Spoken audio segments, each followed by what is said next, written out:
Doug Collins is joining us now, U.S. Secretary of Veterans Affairs. Doug, how are you, sir? I'm good, Glenn. How about you?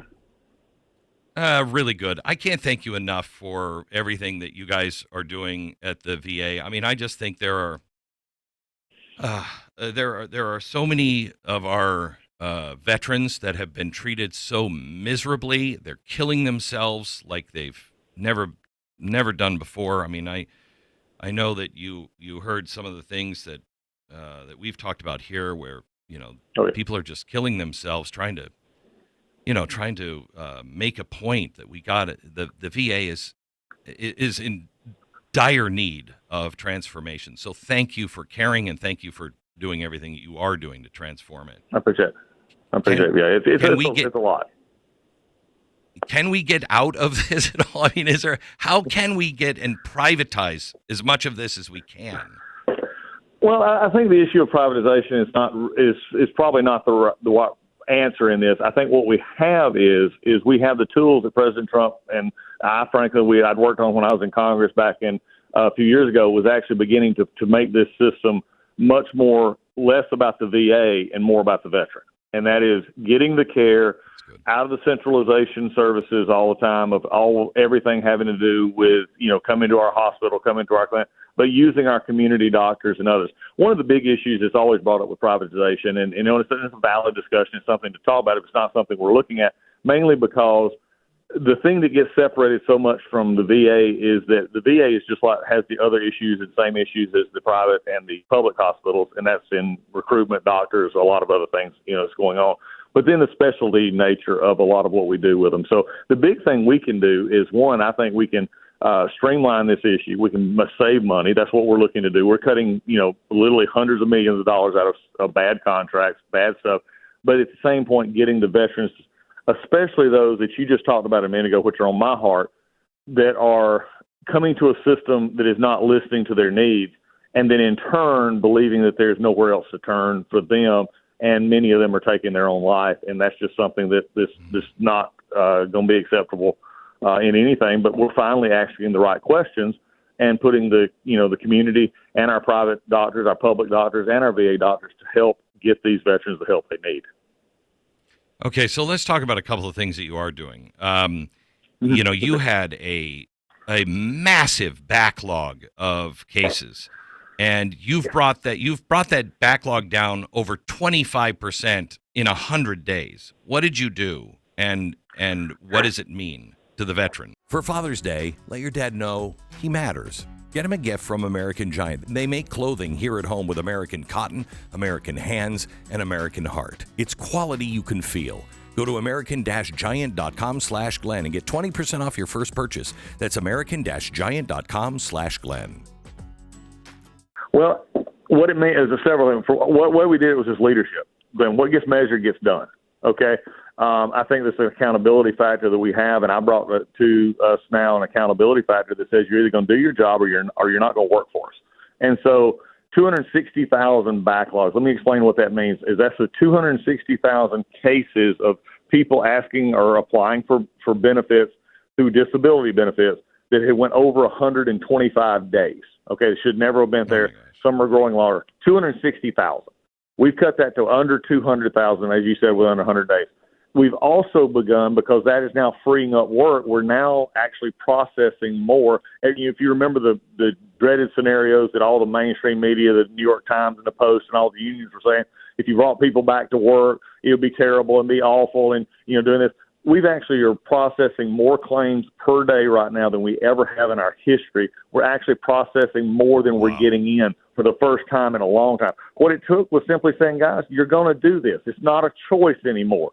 When I inherited a department in which, however you feel, sort of like you, it feels good, do it.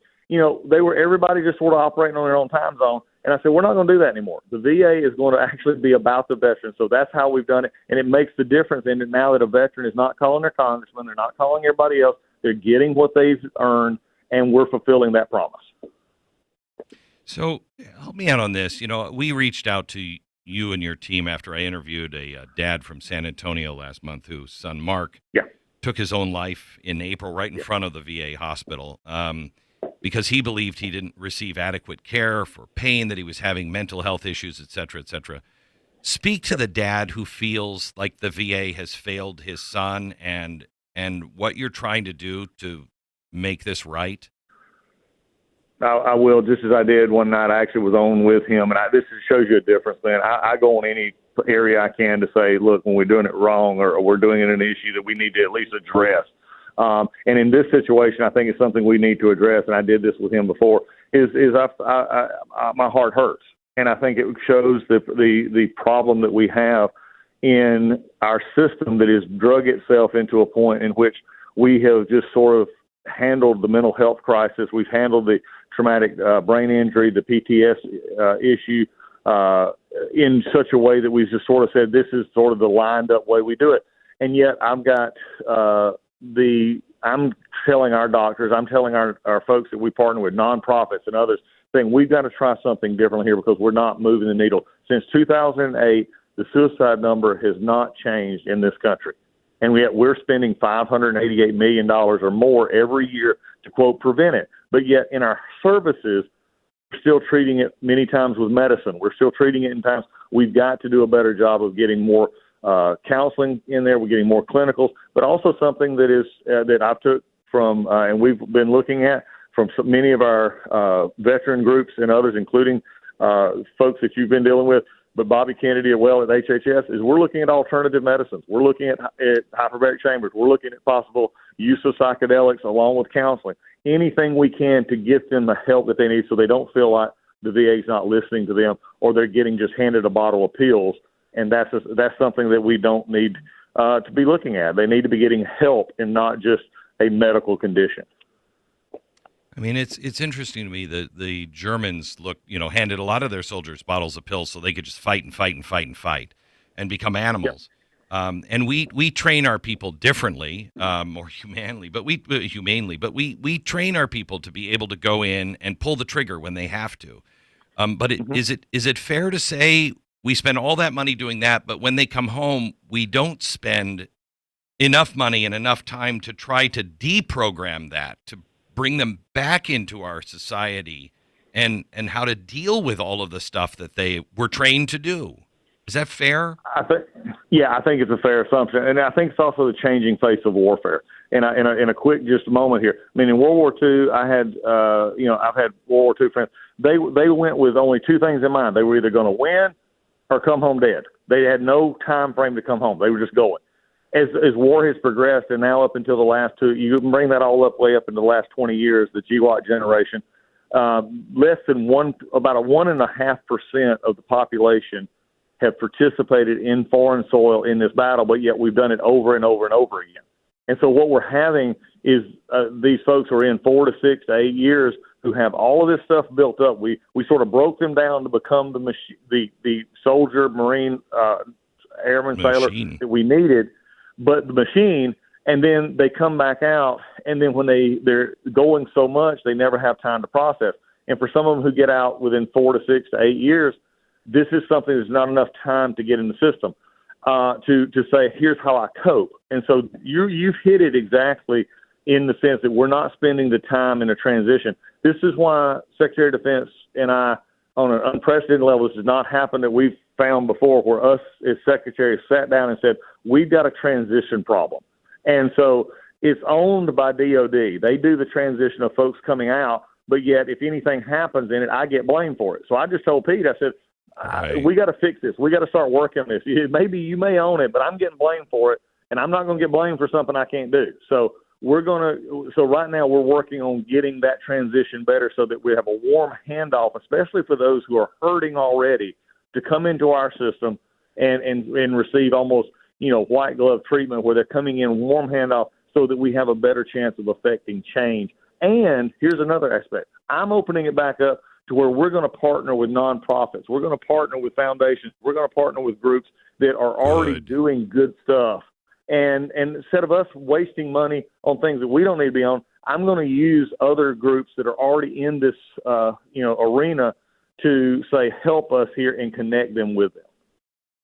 Yeah, it kills me when you have something like, for instance, in a different subject, but you have something like AA.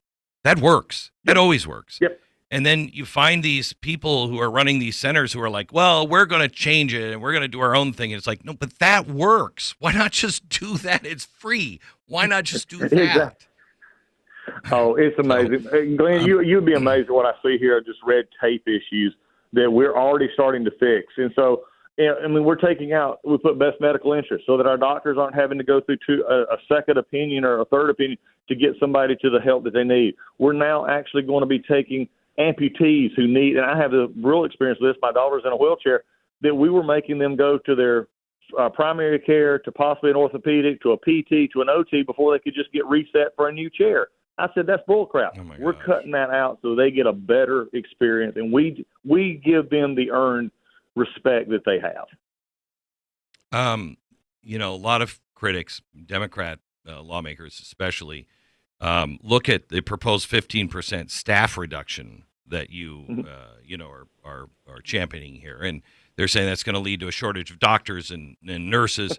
How do you plan to protect the frontline healthcare services for veterans and cut 15% of staff?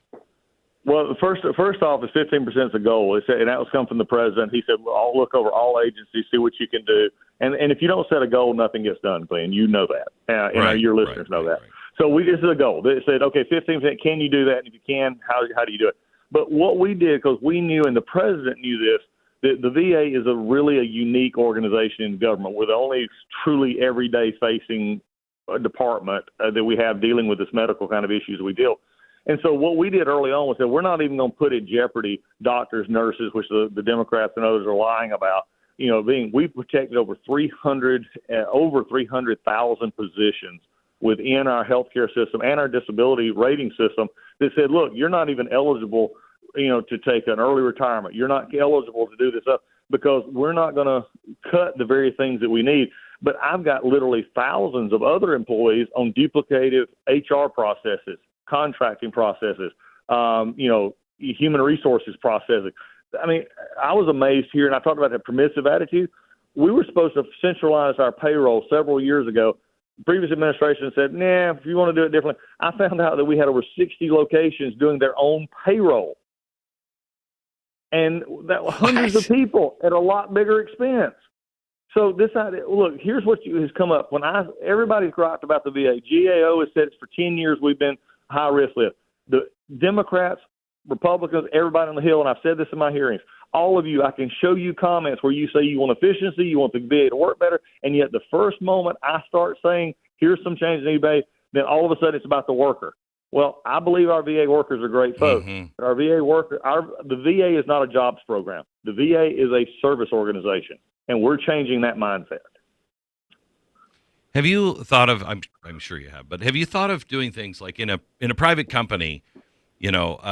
I like to incentivize people and say, hey, we are way over budget, or we're trying to make this a better process one way or another. Just tell us, and then we'll give you, the employee, a kickback or a bonus or whatever if that works and it came from you. Have you thought about incentivizing the people to streamline and to save? Yeah, we're looking at that. I've been saying it everywhere I go. I've been in 16 states, over 50 of our facilities, and I'm not even close to halfway yet. And everywhere I go, that's exactly what I'm telling them. Unfortunately, unlike private enterprise, I'm bound on how I can offer incentives and stuff for that. But what we're also offering is saying, hey, how can we make this better? I found that you empower American workers, Glenn. You empower our people to do good. They're going to do good. When you believe in them, like I believe in them, and say, I want you to go be the best that you can be. And if you see something stupid, you let us know and we'll fix it. They're going to go out and do things. And also, here's the other alternative. Also, good people will not work where bad people are tolerated. And we're making it very much of an emphasis to get rid of bad people who are not wanting to do good things. It used to be a culture of failure up here or failure sideways. If you fail, we just put you up in somewhere of the job. That stopped the minute I came in. And we're getting rid of people who can't do the job. Doug, I really appreciate it. I love the fact that, you're a servant of the Lord, and, and so I know your priorities are right, and that's on people. So thank you for what you're doing. We appreciate it. I appreciate it. It's always good to talk. Anything you need, you let me know, okay? You got it. Thanks. Doug Collins, U.S. Secretary of Veterans Affairs.